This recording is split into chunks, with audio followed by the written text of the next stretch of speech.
Como sempre, uma alegria muito grande estar aqui com vocês, vindo lá da nossa casa de Connecticut, e poder mais uma vez estar aqui com vocês. Hoje a gente estava tendo com a nossa amiga ali, quem foi? Foi você, né? Não, foi a outra. Falando que hoje, exatamente hoje, veio na memória dela no Facebook, foi a sua, eu não lembro quem foi que me mostrou. Que exatamente um ano atrás, 2 anos atrás, eu estava aqui nesse mesmo dia fazendo uma reflexão com vocês. Então é sempre uma alegria muito grande voltar. E hoje o nosso tema é Retorno à vida terrena. Se vocês tiveram presença aqui na última palestra, vocês vão recordar, porque essa palestra ela é meio que uma continuidade da anterior, mas sendo independente. Né? Não tem a necessidade de ver a primeira para entender a segunda, mas é uma continuação, porque na palestra anterior, vou falar uma coisa porque vocês vão se lembrar. Eu trouxe uma lista de livros que fala sobre o plano espiritual, né, contradizendo as pessoas que dizem que nunca ninguém voltou para contar o que está do outro lado, lembram disso? Então a gente tratou sobre o plano espiritual, tentando responder ou fazendo uma reflexão a respeito de uma grande pergunta da humanidade, que é: para onde vamos? Então, no tema de hoje, Retorno à Vida Terrestre, a gente vai pegar uma outra pergunta, uma grande pergunta da humanidade, que é: quem somos? Então, são as grandes questões da humanidade. Então, para começar, eu vou pegar emprestado uma passagem de Lucas, em que Jesus encontra aquele senhor, ou aquele jovem obsidiado, e pergunta para ele qual é o seu nome, e ele fala: meu nome é Legião, porque somos muitos.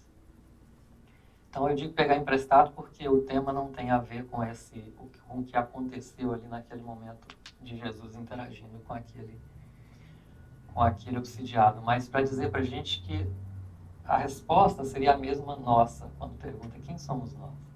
Nós somos uma legião, nós somos a soma de muitas experiências vividas. Então nós somos muitos personagens habitando um ser, né? Colocando dessa forma. Então nós somos o resumo, né, de todos os erros cometidos no passado que forjaram o nosso destino hoje. Sintetizam a nossa condição atual, as nossas provas e as nossas expiações. Mas logicamente não somente os erros, né, mas principalmente o que nós aprendemos com esses erros que nós cometemos. Porque a experiência que vem dali é que forjou o nosso destino hoje.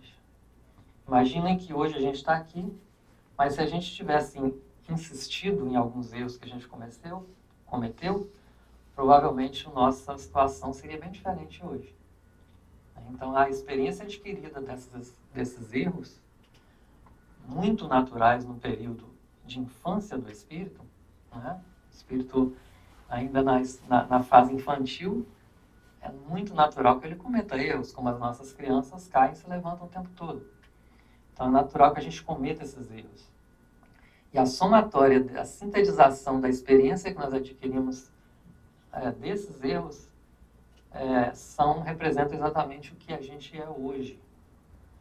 Né? Então, mas por que nós trazemos, veja bem, outra questão aí, por que nós trazemos tantos personagens dentro da gente já vividos, dentro de um universo populado por tantas experiências? Muitas vezes é difícil a gente ter um olhar muito claro a respeito do nosso mundo interior. Às vezes é difícil a gente identificar algumas coisas. Por exemplo, existem coisas em nossas emoções, no nosso psiquismo, que são difíceis da gente decifrar. Não sei se vocês têm alguma coisa em mente, né? Eu com certeza tenho as minhas coisas que eu tenho dificuldade ainda de entender, porque na busca do nosso processo a gente procura o autodescobrimento, né? Conhecer a si mesmo, a gente lê livro, a gente ouve palestra, a gente engaja no trabalho do bem e faz um monte de coisa, mas às vezes ainda assim, não sei se vocês vão concordar comigo, ainda assim, às vezes é difícil a gente se livrar de determinados sentimentos, de determinados hábitos, de determinados pontos de vista, de determinadas formas de entender as coisas, de como agir nessa ou naquela situação.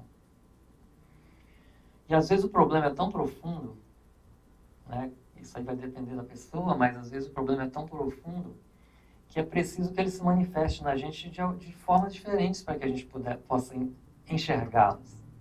E aí vem, às vezes, em formas de limitações, de distúrbios emocionais, distúrbios psíquicos, doenças físicas, para a gente poder entender o que está acontecendo. Então, às vezes, algumas pessoas, né, alguns de nós, passam a vida inteira fazendo um trabalho acompanhado por um profissional na área terapêutica para tratar um problema durante toda uma vida. Né? E a gente sabe que a gente certamente progride. A gente progride apesar de ter essas coisas. Se a gente tem vontade, se a gente coloca em ação a nossa vontade de crescer, a gente progride. A gente consegue dar um passo na vida se a gente tem fé, tem essa vontade. E a gente vai além, mesmo com todas essas dificuldades.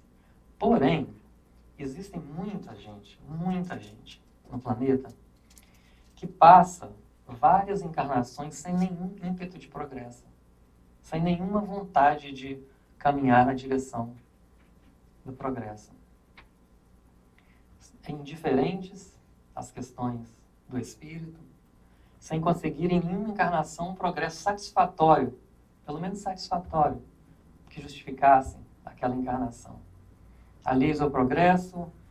Então, nessa hora, dizem os espíritos que essas pessoas estão semeando um caminho, logicamente, de dificuldades. E aí, quando chega a hora da colheita, porque toda semeadura tem essa hora de colheita, né? Quando chega a hora da colheita, muitas dessas pessoas fogem, querem fugir, abandonar, porque não tem força para suportar o que vem dessa colheita. E aí dizem os espíritos que nesse momento é necessário uma intervenção mais profunda do plano espiritual para acordar essas memórias desse espírito, para trazer os personagens que ele viveu à sua memória para que ele possa entender o que ele está passando. Né? Então essas pessoas, em casos extremos, quando abandonam a vida, quando resolvem que a coisa está muito difícil, que eles não merecem, ou que eles não têm força para passar por isso, com esse tipo de comportamento, né, que identifica para nós um grande problema da alma, que é a revolta perante as leis divinas, é preciso um tratamento mais profundo com essas pessoas. E aí eu vou trazer para vocês, vou pegar um daqueles livros que da outra vez eu trouxe aqui, uma série, né, de livros falando do plano espiritual. Eu vou pegar um desses livros para a gente poder refletir a respeito de um caso que tem nesse livro. Tá? Para a gente não ficar fazendo uma reflexão muito abstrata. Vamos tentar colocar isso na nossa vida, presente, né? Nossa vida aqui, o que a gente vive, para a gente não ficar muito longe. Então o livro se chama As Memórias de um Suicida, que é um dos meus favoritos, é um dos livros mais instrutivos da doutrina espírita, que eu recomendo extremamente para que todos leiam, que nós vamos contar o caso de um dos personagens desse livro, que não é o personagem central. Mas antes de contar o caso, se alguém aqui não leu esse livro, vou fazer um resumo bem rápido aqui, para a gente entender, para a gente chegar no contexto da coisa e não ficar perdido, né? Então esse livro foi escrito por um escritor português muito famoso, Camilo Castelo Branco. Se vocês procurarem na internet, vocês vão ver a vida dele. Que, tendo ficado cego já numa idade avançada, suicidou-se. E quando chegou no plano espiritual, ele, junto com outros espíritos suicidas, foi conduzido a um local, um posto de atendimento da espiritualidade chamado Vale dos Suicidas. Onde, para nós, lendo o livro, parece que a princípio eles estão num umbral, provavelmente estejam, porque o umbral é a nossa primeira faixa, né, vibratória saindo da Terra, mas era um posto um local muito difícil, muito escuro, muito problemático, onde os espíritos suicidas ficavam em loop, passando aquele problema, aquele ato que eles cometeram, até o momento em que eles pudessem estar numa situação menos materializada, já perdendo por causa do fluido vital que ainda os mantinha ligados fluidicamente, psiquicamente ao corpo morto, uma vez mais libertados daquela situação, pudessem ser levados a uma colônia para tratamento. Então, esses espíritos foram levados até essa colônia para tratamento, e lá eles, primeiramente, eles chegam na área hospitalar, onde eles recebem tratamento no perispírito, se recompõem, são ajudados a entender a vida espiritual, a ter consciência de que eles não conseguiram matar o que eles achavam que iam matar, que eles continuavam vivos e tal e tal. Uma vez terminada aquela parte ali de muitos anos, naquela zona hospitalar onde eles têm a recuperação, eles têm a opção de ou reencarnar ou continuar ali, aprendendo mais, fortalecendo mais, para que quando eles puderem chegar à hora de reencarnar, eles possam ter uma reencarnação mais bem-sucedida, porque eles vão estar mais fortalecidos. Então, eles são levados para um local da colônia chamado cidade universitária, que é onde eles vão fazer vários cursos a respeito de várias coisas da vida. Eles vão estudar psicologia, eles vão estudar espiritualidade, eles vão estudar formação do planeta, vão estudar o cristianismo, vão estudar moral. E uma das áreas que eles vão estudar também chama-se autoconhecimento. Então, essa parte do autoconhecimento, relata o espírito, que é a parte mais difícil, é a parte mais dolorosa que eles passaram lá. Porque é onde exatamente é feito isso que a gente colocou antes. Trazer para eles, para a superfície da consciência deles, a memória dos personagens vividos, para que eles possam entender por que eles estavam naquela situação, com a qual eles se revoltaram e tiraram a própria vida. Então, eles vão ter que, naquela situação, confrontar o próprio passado. Então, o instrutor daquela reunião, ele fala para a gente assim no livro, que a gente olhasse cada história que a gente ia ver, eu vou contar para vocês só uma, com um olhar muito sem julgamento, porque a história de cada um daqueles personagens é a história de todos nós, é a história de cada um de nós. Então, é apenas para a gente conhecer. E ele fala que é importante essa parte de autoconhecimento para todos os espíritos, porque nenhuma tentativa para o reerguimento moral será suficiente, será eficiente, se continuarmos presos à ignorância de nós mesmos. Olha que interessante. Uma importância o autoconhecimento. A gente pode aprender a citar o Evangelho de capa a capa, a gente pode conhecer a doutrina espírita a fundo, mas se a gente não conhecer a nós mesmos, a gente vai ter aqui problema. Vocês vão se lembrar, quem esteve aqui, que eu contei aqui de um grande espírita que desencarnou, o irmão Jacó, que era o pseudônimo de Frederico Figner, que chegando no plano espiritual, com toda a carga de trabalho que ele tinha dentro da doutrina, a surpresa dele foi ver que no momento do desencarne dele, ele confrontou com o mundo interior dele.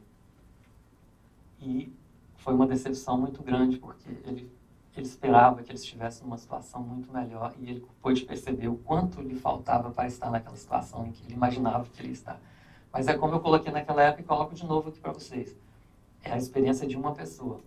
Tá? Eu não estou querendo dizer para vocês aqui que todos nós estamos condenados a qualquer coisa do que eu estou falando. É a experiência de cada um que serve para a gente como aprendizado. Tá bem? Então, nessa reunião de autodescobrimento, de conhecimento de si mesmo, que eles tiveram no plano espiritual, só para a gente ter uma ideia de como ela acontecia, era uma grande sala onde havia uma grande assembleia de cerca de 200 espíritos suicidas que iriam passar pelo processo de autoconhecimento. Então, eles escolheram, primeiramente, um dos personagens que estavam ali, que se chama Amadeu Ferrari, que era um jovem da cidade de São Paulo. Essa colônia é situada em Portugal, mas esse rapaz é de São Paulo. E eles chamaram ele para sentar numa cadeira de frente à Assembleia. E colocaram nele uma faixa luminosa, como é muito comum na espiritualidade fazer, para transmitir as memórias dele para uma grande tela onde todas as pessoas iriam ver o que estava acontecendo. Então, Epaminondas de Vigo, que era o instrutor daquela região, daquela reunião, pergunta a Amadeu Ferrari: Amadeu Ferrari, por que você fugiu da vida? Pergunta difícil, né? No meio de todo mundo, um espírito suicida, cheio já de remorso, perguntar para ele: por que você fugiu da vida? Claro que a reação dele falou: mas professor, eu vou ter que falar isso aqui na frente de todo mundo, já não chega o que eu estou passando. Aí ele falou: é importante que a gente faça esse trabalho, é importante para o seu reerguimento. Aí ele fala: tá bem. Aí ele responde a pergunta dele, fala: eu desanimei. Desanimei. Aí ele explica por que ele desanimou. Ele estava prestes a casar com a mulher que ele amava. Tá? Ele era isso no ano lá de... Bom, o livro foi escrito em 1926, começou a ser escrito nessa época, né? Publicado em 1955, se eu não me engano. Mas então foi fim do século passado, né? Fim do século retrasado. E ele diz: eu desanimei porque eu estava prestes a casar com uma mulher que eu amava, que era uma grande realização para a minha vida, quando ele descobriu que estava com câncer na garganta. Ele trabalhava em um banco.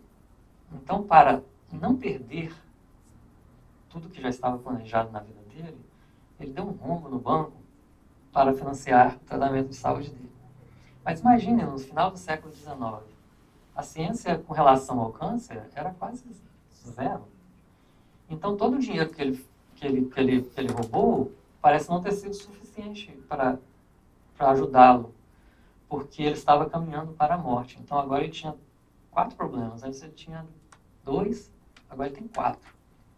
Antes ele tinha a esposa que não, né, que ele queria casar, mas estava com câncer na garganta. Agora ele tem a perda da mulher amada, o câncer que estava levando para a morte, o roubo que o levaria para a cadeia, porque ele foi descoberto, e a morte em si, que ele estava caminhando para ela.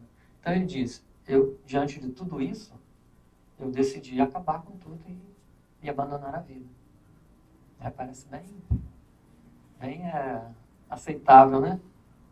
Logicamente sem julgamento, porque quem de nós talvez já não tenha passado por situações assim no passado, né? E aí, ao explicar tudo isso, ele faz a pergunta que nenhum de nós deveria fazer. Nenhum de nós, na evolução que nós estamos, deveria fazer. Porque a gente não gostaria de saber a resposta dessa pergunta. Ele pergunta assim: por que, e com um certo tom de revolta, por que eu fui colocado em situação tão desgraçada? A gente faz diferente, né? A gente fala assim: o que eu fiz para merecer isso? Por que eu? Né? Por que comigo? E aí eu vou deixar em suspenso a resposta aqui, por enquanto, para a gente ir lá no Livro dos Espíritos ver o Kardec fazendo a mesma pergunta. Ele faz assim, pergunta 392. Por que perde o espírito encarnado a lembrança de seu passado? E os espíritos respondem: não pode o homem, nem deve saber tudo. Deus assim o quer em sua sabedoria. Só aí já estava bom, né, gente? Já estava maravilhoso. Poxa, Deus está no controle, a gente não precisa ficar questionando. Mas eles continuam e dão para a gente uma informação muito interessante. Eles falam assim: sem o véu que lhe oculta certas coisas, o homem, né, ficaria ofuscado como quem, sem transição, saísse do escuro para o claro.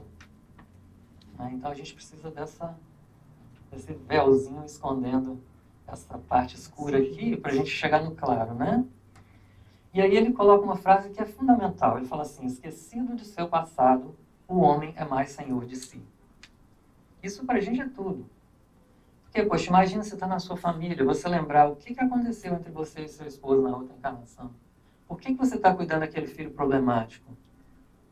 Né? Se você souber que você foi um causador de seu problema na vida passada, ficaria muito difícil, ficaria muito desigual, ficaria muito a vergonha, a insegurança, e tudo isso ia fazer com que a vida fosse muito difícil para a gente lidar com isso aqui. Vocês imaginem o que é, por exemplo, para ficar bem claro isso, um ex-presidiário voltando à vida da sociedade. O que ele passa aqui. Seria a mesma coisa para a gente. está vivendo aqui com as lembranças das coisas que a gente fez. Então ele fala, esquecido do seu passado, o homem é mais senhor de si mesmo. Então a gente se coloca numa situação mais, poxa, a reencarnação para a gente é tipo a gente usa aqui nos Estados Unidos a palavra reset. Vamos fazer um reset da nossa vida, zero, né? Vamos começar do zero e o importante é daqui para frente, vamos esquecer o passado. O passado não interessa mais. Então a gente vai daqui para frente. Mas aí Kardec insiste um pouco, porque o Kardec ele fez uma caridade muito grande para a gente nos livros que ele escreveu, no trabalho dele de comunicação com os espíritos, que eu não sei se vocês já repararam. Às vezes ele passa umas vergonhas para a gente não precisar de passar. Então ele fala assim, ele pergunta, né? Mas não tem um momento para que... É a mesma pergunta que o Amadeu faria. Mas se a gente não lembra do que aconteceu, como que a gente vai lidar com as coisas agora? Aí é onde eles explicam toda a situação, que eu acabei de explicar para vocês, né? Se você estivesse convivendo com uma pessoa que você fez mal, seria muito difícil a convivência. E aí, então, Kardec pensa assim, mas não tem um momento na vida do espírito, da evolução, em que ele tem essa capacidade de lembrar das vidas passadas, poder contemplar tudo o que aconteceu em seu processo evolutivo? E a resposta também é igualmente interessante. Eles falam assim que no mundo superiores, quando recordá-la já não constitui pesadelo, então nós já não estamos conectados às experiências emocionalmente. É apenas uma lembrança mental. Então, vamos dar um exemplo bem bobo aqui na nossa encarnação. Se por acaso eu fumei na minha juventude, e eu continuo fumando a vida inteira, pensar nisso me traz muita dificuldade. Mas se eu deixei o vício lá para trás e eu olho para trás, falo, aquilo é só uma lembrança mental. Falo, um dia eu fumei, eu era um bobo, né, que acreditava que fumar era uma coisa boa. E é uma coisa tranquila para a gente. Então, no mundo superior, quando o espírito olha para trás e vê as coisas, os erros que ele cometeu no estado de infância espiritual, é muito tranquilo para ele. Então os espíritos falam, lá é que as vidas desgraçadas se apresentam à memória, dessa forma, sem problemas. Nos mundos inferiores, a lembrança de todas as que se tenham sofrido não agravaria as infelicidades presentes? Aí vem o carão que ele passa. Concluamos, pois, daí, que tudo que Deus fez é perfeito e que não nos toca criticar-lhes as obras, nem lhe ensinar como deveria ter regulado o universo. Não precisava, né? Não precisava ter ouvido isso. Como a gente não precisa muitas vezes também. Hoje a gente questiona tanto, hoje a gente vê a nossa sociedade defendendo tantas questões em que as pessoas não querem ser o que elas são. Não querem ser aquilo da forma como elas nasceram, querem mudar, querem fazer isso ou aquilo. Fala, poxa, então Deus se enganou? Deus errou quando me fez assim? Né? A gente fica ainda criticando, questionando Deus. Então, às vezes, a gente perde a oportunidade de simplesmente aceitar o que a gente não pode mudar. E aí isso se chama fé. Temos fé? É uma boa forma de analisar se temos fé. Aceitamos aquilo que a gente não pode mudar? Ou a gente acha que nós sabemos mais? Né? E Amadeu Ferrari perdeu essa oportunidade quando ele perguntou por que eu fui colocado nessa situação desgraçada. Porque eu suicidei porque eu fui colocado nessa situação. Não foi por minha culpa. Alguém me colocou numa situação que eu não dava conta de suportar. E aí ele fala assim, bom, então vamos ver o que aconteceu no seu passado. Para ver como que você chegou nessa situação. Então eles fazem a regressão de memória com ele. E vai passando na tela que no ano de 1840 ele era um português que vivia em Angola, na África, e fazia o trabalho de vender escravos para o Brasil. Né? Só que esse comércio de escravos, que era uma coisa muito comum na época, era feito por ele de uma forma muito cruel. Ele era uma pessoa muito cruel. Então ele maltratava os escravos, ele castigava os escravos por uma razão banal, ou às vezes sem razão nenhuma. Ele desmanchava famílias, vendendo o pai para um lado, a mãe para o outro, os filhos para o outro, que nunca mais iriam se encontrar naquela encarnação. E ele ia criando inimigos e pessoas e uma vibração de ódio em torno deles, muito grande com relação a muitos escravos que ele maltratou.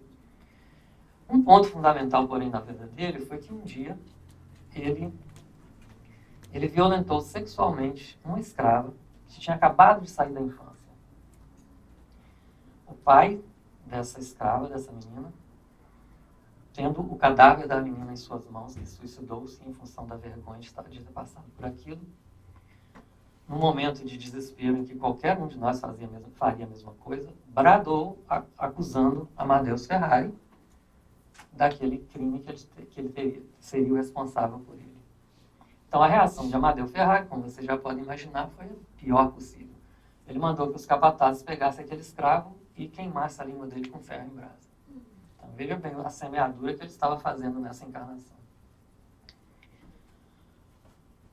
Então, essa foi a situação criada que o levou a ter a encarnação presente, onde ele foi colocado na situação em que ele se encontrava. A gente vê que esse é um caso mais sério, é um caso muito sério, né? Que não necessariamente todos nós vamos ter algo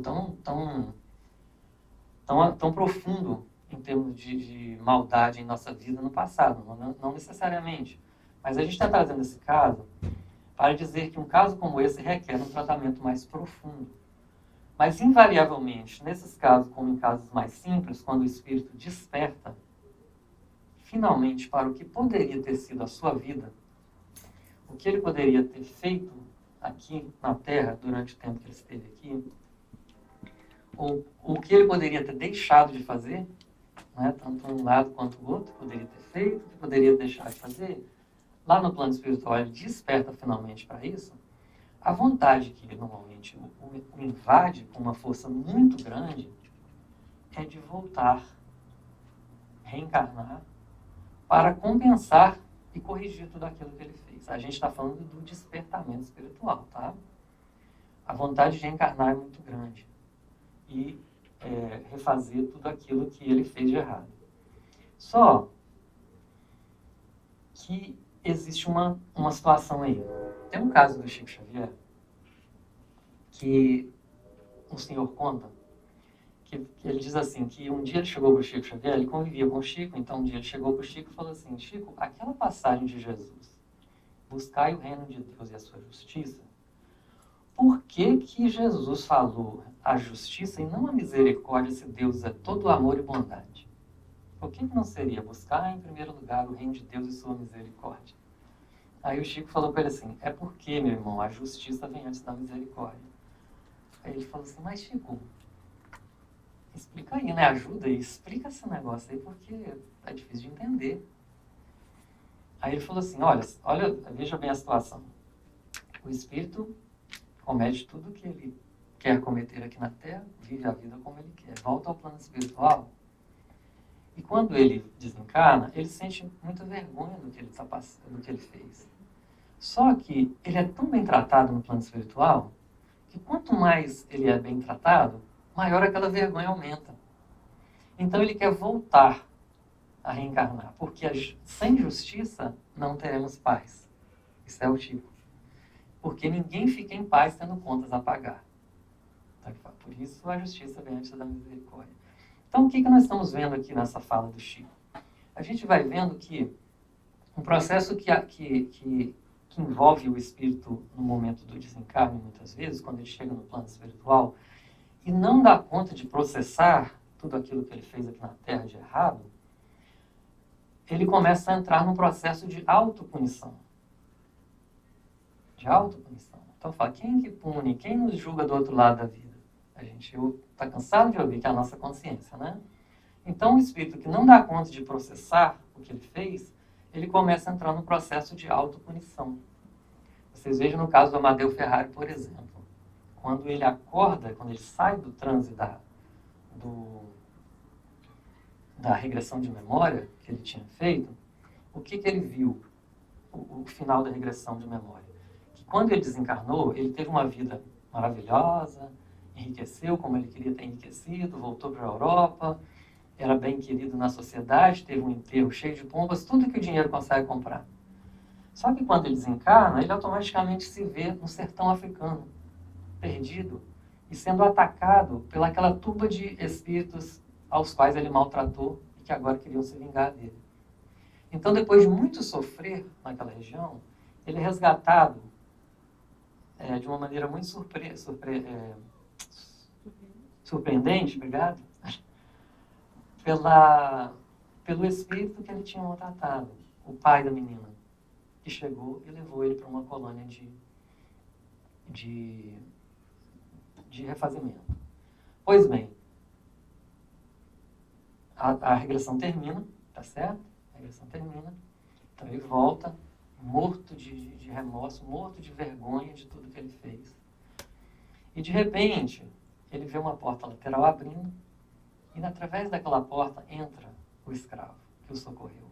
Ele então já está desesperado, pedindo: meu Deus, pelo amor de Deus, não faz isso comigo, tira essa pessoa daqui, eu não aguento a vergonha, né? Só que à medida que o espírito caminha para ele, ele vai se transformando. E se transforma no pai dele da presente encarnação. Era o pai do Amadeu Ferrari na presente encarnação que ele suicidou-se. Então, Amadeu, num processo de autopunição, ele fala assim: meu Deus, apiedai-vos de mim, Senhor. Repetindo a súplica que dera causa à encarnação que eu desprezara, suicidando-se. Desgraçado e miserável que eu sou, deixa que eu volte mais uma vez à qualidade humana e veja minha própria língua, assim como a boca e a garganta, desaparecerem sob trituração de qualquer malefício, reduzidas ao ponto que reduzia a do desventurado escravo Felício. E aí ele fala que eu seja miserável, que eu seja desprezado pelas pessoas, que eu seja tão miserável que as pessoas tenham nojo de olhar para mim. Veja o processo de autopunição. Quem está punindo ele? Deus.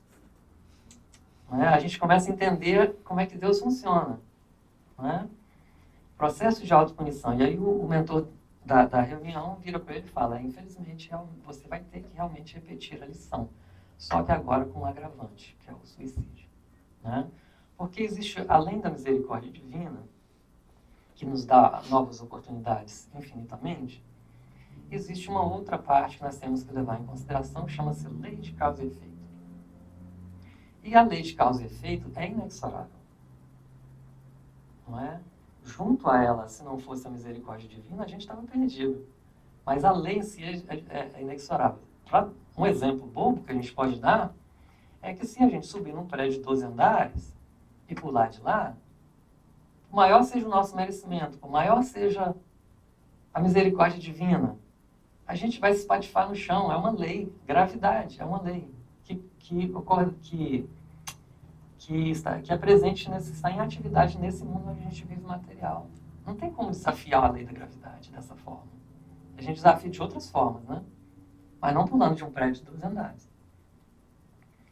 Aquela velha história que as pessoas falam: você joga uma bola vermelha na parede, não vai voltar uma bola azul, vai voltar uma bola vermelha. Então, leis, elas têm que ser cumpridas, elas se chamam leis de harmonia universal. Então, não tem como a gente ir contra as leis e ficar com isso mesmo. A gente tem que ressarcir, a gente tem que passar pelas consequências dos atos que nós fazemos, de alguma forma. E aí é que nós vamos ver, né? Porque, muitas vezes, mais pacificado, o espírito, então, processa aquilo que ele fez, né? Ele consegue processar as coisas que aconteceram com ele. Voltamos a falar e frisar novamente. É em seu período infantil espiritual, onde ele não compreendia a vida, ele não compreendia como as leis funcionam.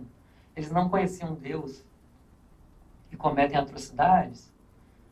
Existe uma lei para ser ressarcida, mas ao mesmo tempo eles conseguem perceber que existe nisso aí um processo. Né? Então a gente consegue estar mais pacificado e aí a gente não quer mais voltar num processo de autopunição. A gente não entra naquele processo de se punir. A gente começa a pensar no que a gente pode fazer para ressarcir aquilo que a gente destruiu. As pessoas que a gente machucou, as coisas que a gente destruiu na nossa sociedade. Então a gente pensa em compensação àquele mal que nós fizemos. A gente não pensa em processo de autopunição. Né? Então, se o espírito, ao chegar no plano espiritual, dá conta de processar o que aconteceu com ele na reencarnação, ele pode optar por vir a trabalho e não em sofrimento. Não é? Aí vocês podem até questionar assim, de onde eu tirei isso, né? De onde será que vem essa informação? Será que é da minha cabeça? Aí eu vou lembrar de vocês um caso que aconteceu no livro Sexo e Destino, de André Luiz. Se vocês leem o livro, vocês vão se lembrar do que eu vou dizer. Se vocês não leram, me perdoem, porque eu vou dar um spoiler aqui terrível. Se vocês não quiserem saber, não fiquem aqui no salão. O livro, ele é parte de ele conta a história de duas famílias interligadas com problemas profundos na área sexual. Tanto o nome do livro é Sexo e Destino. E André Luiz chega com uma pessoa que faz parte daquela família, mas que já está desencarnada, para ajudar aquele grupo a se reharmonizar. E vocês leem o livro, é um trabalho dificílimo, coisas horríveis acontecem entre aquelas famílias. Só que tem uma questão interessante, que o mentor espiritual que coordena aquele trabalho que está sendo feito com aquelas famílias é um espírito superior que habita um plano superior. O nome dele é Irmão Félix.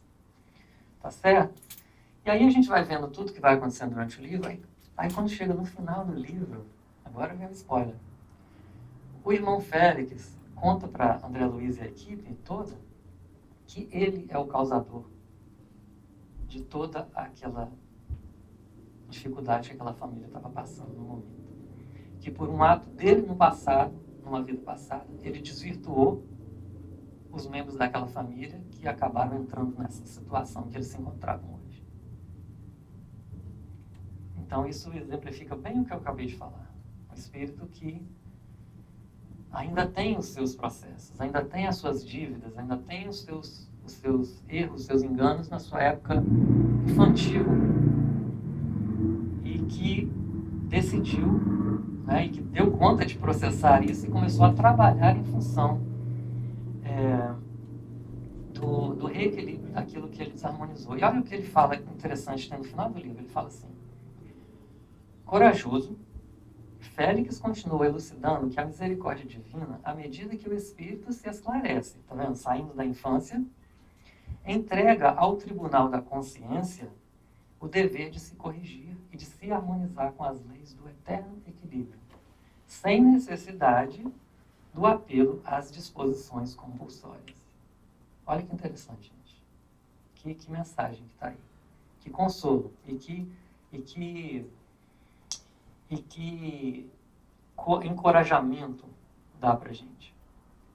Ensinando a gente processar diferente as coisas que a gente faz. E olha que interessante, a gente olha para a gente hoje e fala assim, mas ele é um espírito superior e tal. Né? A gente pensa assim, eu sou cheio de possibilidades de queda, então eu não estou nessa situação. Aí a gente vai se diminuindo. Né? A gente vai se diminuindo. Mas olha o que ele fala para aquela equipe.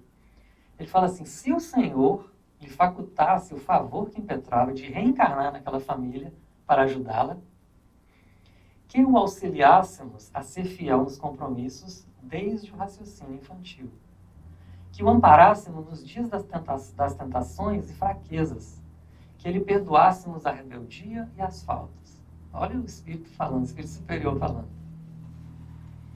E que por amor à confiança que ali nos congregava, não lhe patrocinássemos em tempo algum qualquer mergulho em facilidades nocivas a título de amizade.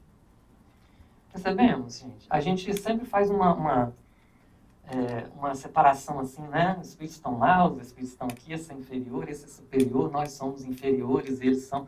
Mas vocês percebem que todos nós estamos num contexto e todos nós temos a mesma dificuldade? A dificuldade é de todo mundo. E aí os espíritos vão trazendo, através da literatura espírita, essas mensagens. E à medida que a gente vai lendo, a gente vai conseguindo não somente ler os textos, mas a gente consegue entender as entrelinhas do que eles estão tentando mostrar para a gente. Né? Então a gente vai percebendo que, de repente, a gente pode fazer uma análise da nossa vida atual, que é o nosso objetivo aqui hoje, né? Falar da nossa quem somos, mas na presente reencarnação, não através de filosofias. A gente pode pensar que se nós não estamos passando por nenhuma dor, nenhuma tragédia nesse planeta aqui, que a nossa vida é uma vida mais tranquila, que provavelmente a gente já conseguiu fazer. Parabéns para nós, já conseguiu fazer ter uma maturidade para lidar com os problemas de uma forma diferente. Não é? De repente, se a gente não tivesse essa maturidade e tranquilidade, a nossa vida não seria essa maravilha. Ou ainda, que a gente tenha tomado a decisão de vir para essa encarnação presente para trabalhar em função do nosso progresso e não sofrer consequência do que nós fizemos. Ou se nós nos vemos numa condição de que estamos sofrendo alguma coisa, de que temos dificuldades na nossa família ou conosco mesmo, a gente pode também pensar que daqui para frente é o que importa. E através do trabalho, a gente vai crescer, vai progredir nessa direção, mas sem a necessidade de acumular processos de autopunição, porque não vai nos ajudar nesse processo. O que vai nos ajudar é o trabalho que a gente faça daqui para diante. Não é? Então, a volta à vida terrena, nosso tema, né, ela nos traz uma resposta fundamental a essa outra pergunta. A quem somos na presente reencarnação? E quando a gente pensa de como se processa esse retorno, a gente vai ver um material muito rico e muito importante para a gente entender isso. Que vocês se lembram na palestra passada, a gente falou que quando a gente desencarna, nós passamos por um posto, primeiramente, um posto de socorro aqui mesmo, perto da nossa área onde nós estamos, do nosso, tanto espiritual como física, um momento de primeiros socorros, onde a gente é recebido, onde a gente é tratado, até o momento em que a gente possa ser encaminhado para a colônia espiritual de nossa afinidade, que vai ser o nosso verdadeiro lar. E que muitas vezes essa colônia espiritual é a mesma de onde nós viemos, ou seja, onde nós estamos registrados, né? Porque será a mesma de onde nós saímos. Então ali a gente fica aprendendo, revendo as coisas que a gente vivenciou, processando a última encarnação, progredindo com isso até o momento de novamente voltar à Terra. Onde então, aí começa a vir a resposta para a gente. Onde então é colocado uma ação, um processo minucioso em favor da nossa chegada bem-sucedida na Terra e de uma vida bem amparada. Então a gente não é jogado aqui, como muitas pessoas pensam, né? Pessoas que não têm conhecimento, pensam que a gente é jogado aqui por acaso, que a gente nasceu numa situação por acaso. Quando, na verdade, essa equipe que nos avalizou, né, para que pudéssemos reencarnar, trabalhou no planejamento do nosso corpo conosco, nas provações que iríamos passar, que seriam úteis ao nosso progresso, nas oportunidades que iríamos ter nessa vida de progresso, no local onde iríamos reencarnar, ou de repente emigrar depois, né? Nas inter-relações que íamos ter com as pessoas e a duração dessa encarnação. Então há todo um planejamento e durante a nossa estada na Terra haverá uma equipe revezando em cuidados para que os planos que eles fizeram lá, junto com a gente, eles sejam cumpridos e eles sejam bem-sucedidos. Aquilo que muitas vezes nós vamos falar de anjos da guarda, nossos anjos da guarda, né? Mas na verdade é uma equipe com a proteção necessária e com a orientação para que a gente consiga suceder bem aqui na Terra. A gente sabe, por exemplo, que Bezerra de Menezes fala sobre isso, outros livros falam sobre isso. Um livro muito interessante que saiu há pouco tempo, chama-se 3.000 dias de evangelização. Eu recomendo vocês para ler. Eurípides Barçanufo e... não sei o que abriu, esqueci o nome do outro. Que fala sobre o momento em que nós, desligados do corpo pelo sono físico, nós recebemos tratamentos no plano espiritual. E nós não ficamos sabendo disso. E às vezes é prevenido doenças no nosso corpo físico e que a gente nem nunca se apresentam aqui na Terra. Que a gente nem fica sabendo que a gente poderia ter tido essa doença. Porque o tratamento é feito lá. Então, é um amparo tão grande que a gente recebe na presente encarnação como equipe, que a gente pode comparar a nossa vida aqui na Terra, a nossa vinda para a Terra, não como a vinda de um imigrante para um país estrangeiro, como nós viemos. Porque quando nós saímos do Brasil e vindo para cá, a gente não tinha nem certeza se a pessoa que ia nos receber estaria realmente no aeroporto nos esperando. Era uma incerteza, tudo que a gente ia encontrar. A nossa vinda para a Terra não é assim. A nossa vinda para a Terra a gente pode comparar mais ao envio, se a gente puder comparar, né, ao envio de um astronauta a uma missão espacial. Pensem bem, o astronauta, ele é construído para ele uma roupagem que vai o proteger, que vai possibilitar a adaptação dele num ambiente diferente de onde ele estava. É construída uma nave com todos os recursos para que ele possa ser bem-sucedido na sua missão. E atrás dele fica toda uma equipe monitorando a missão dele para que ela possa ser bem-sucedida, para que ele possa chegar ao destino de forma bem-sucedida, bem amparada, e que ele possa retornar para onde ele veio de forma com sucesso. Então parece que essa é a comparação que a gente possa fazer. Aí a pessoa chega no ponto em que a Amadeu Ferrari chegou e fala assim, não dá mais, eu vou tirar minha vida. Aí a gente fala assim, não, peraí, não é só você. Não é só você, tem toda uma equipe trabalhando. Você não tem o direito de tomar essa decisão, porque essa decisão já foi tomada antes de você vir. Aqui a gente não toma decisões nesse sentido. Essa decisão foi tomada lá, juntamente com uma equipe. Tem toda uma equipe trabalhando em função de você bem suceder nessa vida, mesmo que seja através de toda a dificuldade que você está passando. Você não tem direito de decidir sobre isso. Você não está sozinho. A decisão não é sua. Então é interessante a gente entender isso, porque a gente não está sozinho em momento algum. E qual a ligação que a gente tem com essa equipe? É a oração, gente.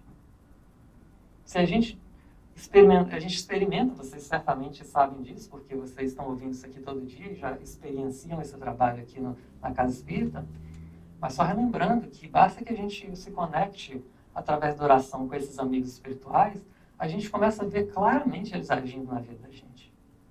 Claramente. Não precisa ter mediunidade de visão. A gente começa a ver as coisas acontecerem. E a gente tem que ter muita gratidão por isso, porque ontem a gente estudando lá na nossa casa espírita, uma irmã nossa falava assim, uma pessoa me perguntou por que aqui no centro a gente não tem um trabalho de tratamento espiritual. Podia ter uma reunião de tratamento espiritual, né, onde as pessoas seriam tratadas, o espírito, passes, aquela coisa toda. E ela falou assim, mas quando a pessoa põe o pé na porta de entrada ali, ela já começou a receber o tratamento espiritual. Ela já começou. A gente pensa que não.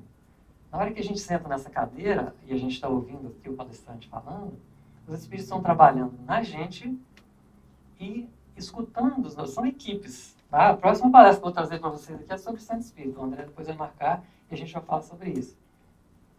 Eles vão escutando o nosso pensamento e vão ver o que nos preocupa. Se nós estamos com um problema em casa e a gente, na hora da palestra, começa a lembrar disso, eles podem ir à nossa casa e tratar as pessoas. A gente não fica nem sabendo que essas coisas acontecem. E a gente está o tempo todo recebendo essa assistência. É muito grande a assistência. E eu falo, a gente tem que ter muita gratidão por eles, porque a gente vive a nossa vida do jeito que a gente quer. E eles são trabalhadores incansáveis em nos ajudar, e ajudar. A nossa cabeça dura que não conserta, e eles continuam ajudando sem exigir nada em troca. Então a gente vai vendo que esse processo da nossa volta à vida terrena, tanto quanto o nosso processo de desencarne e chegar no plano espiritual, a gente vai lendo a literatura espírita e a gente não encontra julgadores do outro lado. A gente não encontra ninguém para dizer que nós fizemos ou estamos errados ou que nós não somos isso ou aquilo.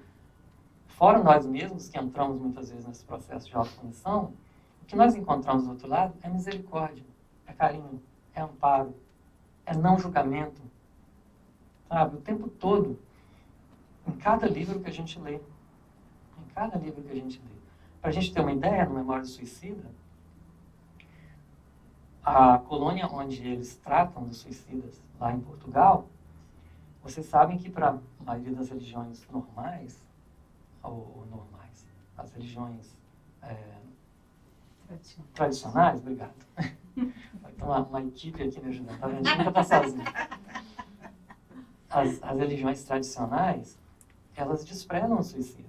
Elas acham que o suicida é alguém que Deus não quer mais, porque ele cometeu uma aberração.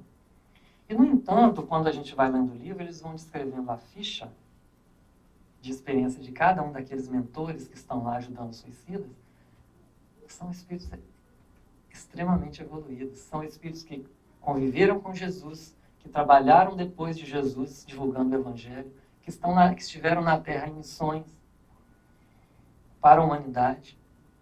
E aí a gente tira uma conclusão disso, que não está escrito, mas são as entrelinhas que eu falei. Que quanto maior o sofrimento do ser humano, maior o investimento de Deus para nos salvar. A gente vê isso claramente nos livros espíritas. Sabe, mostrando para a gente que a gente tem sim que enfrentar as consequências da lei de causa e efeito. Mas não tem necessidade de entrar num processo de autopunição. A gente precisa de processar e ir adiante, trabalhar em função para que as coisas se melhorem. E aí Paulo de Tarso, não. Emmanuel vem falar para a gente assim, como os espíritos nos veem? Né? Nós estamos aqui nos vendo, né? E como os espíritos nos veem? Aí ele dá duas referências para a gente como ele nos vê. A primeira é que nós somos prisioneiros. Prisioneiros. Nós estamos presos a um corpo. Tudo que eu faço nessa encarnação depende do meu corpo. Eu só posso me locomover aonde o meu corpo possa me levar. Não é? Eu tenho que sofrer todas as vicissitudes das necessidades do meu corpo, de alimentação, de nutrição, de exercício. Se eu tenho alguma doença, eu tenho que passar por tudo que o meu corpo me faz passar. Né? Então eu estou preso a ele. Todas as minhas, né, com exceção do momento do sono que a gente se desprende, a gente é um prisioneiro aqui na Terra. Mas, ao mesmo tempo, ele relembra Paulo de Tarso quando ele fala: pois nós somos um santuário do Deus vivo. A gente pergunta assim, o que é um santuário? Vocês sabem o que é um santuário, né? Santuário é o lugar sagrado do templo. Então, nós somos um lugar sagrado onde o Deus habita. Olha, já é uma outra diferente, conotação completamente diferente, né? E ele fala assim, o esforço individual estabelece a necessária diferenciação entre as criaturas. Tá, o esforço individual. Mas a distribuição das oportunidades é a mesma para todos. Indiscriminadamente, as pessoas recebem possibilidades idênticas de crescimento mental e elevação ao campo da vida superior. Todos somos, pois, consoantes da sentença de Paulo, santuários do Deus vivo. Mas aí ele vem com a questão, tá? Para a gente refletir, não é nenhum puxão de orelha, né? Não é nada para a gente ficar pensando que a gente está tentando mandar recado para ninguém. É uma reflexão. Apesar disso, inúmeras pessoas se declaram afastadas da luz eterna, deserdadas da fé.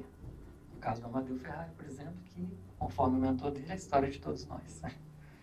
Enquanto dispõem de saúde e do tesouro das possibilidades humanas, fazem anedotário leve e irônico, ao apagar das luzes terrenas. No entanto, inabilitados à movimentação no campo da fantasia, revoltam-se contra a divindade e precipitam-se em abismo de desespero.